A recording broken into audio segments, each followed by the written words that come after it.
முத்தையாண்டி கரோகராவென்று அந்த முத்தான கோவிலிலே எத்தனையோ கோடி சாணோ பாரு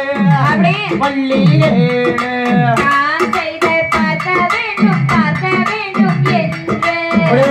அந்த பழனி மலை ஒரு முறை சென்று